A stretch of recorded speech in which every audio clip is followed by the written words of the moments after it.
pang umaga sa tahanan na Ani, Ana at Ben.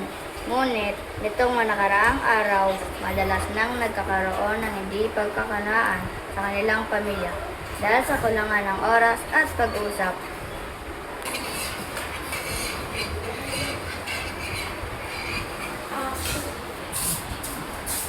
Ana, Ane, at Ben, ang ina at katulisan.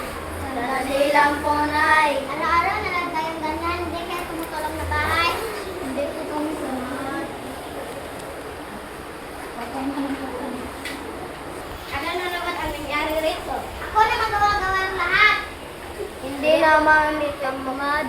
Papahinga lang po kami. Dapat natin magtulungan bilang isang pamilya. Nangyari sa bahay, balungkot si Ana, Ane sa paralan. Nagumaga po, hinang sabit. May problema po kami sa bahay. Lagi pong naaway sina nanay at tatay dahil sa mga gawain.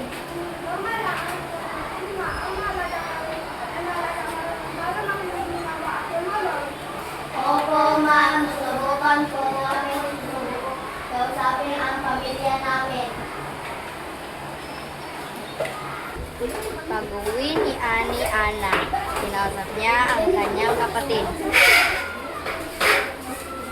Tingin ko, nagagalit sila nanay at tatay dahil hindi tayo tumutulong sa bahay. Oo nga, mas inuuna natin ang mag-isip ko na paglalaro. Simula ngayon, magtulungan na tayo sa mga gawain bahay. Sige, ako maglilinis ng mesa.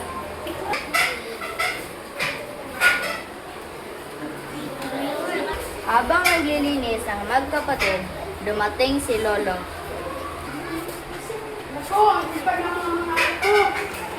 Gusto ko namin tumulong ni nanay at tatay. Sa pagkagandang yan, ang pamilya ay magiging kapag mayroon sa tutulungan. Mahalan. Pagdating ng gabi, nagsipag-ipon ang buong pamilya. Nay, tay, pasensya na po kapag hindi kami tumulong noon. Mula ngayon, magiging sabi na kami. Salamat mga anak. Masaya ako marinig niyan. Ang bawat mga nalaan na sa sabagay ng kawalan dito at Nay,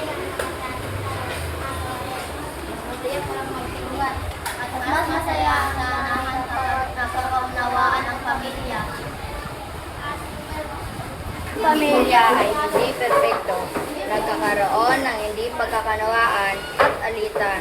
Ngunit sa pamagitan ng pag-uusap, paggalang, pagpapatawad at pagtutulungan, nanatiling matatag ang samahan ng bawat isa.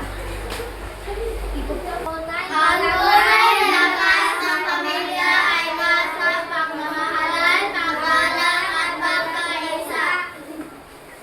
Mga tauhan sa dula-dulaan. Nanay,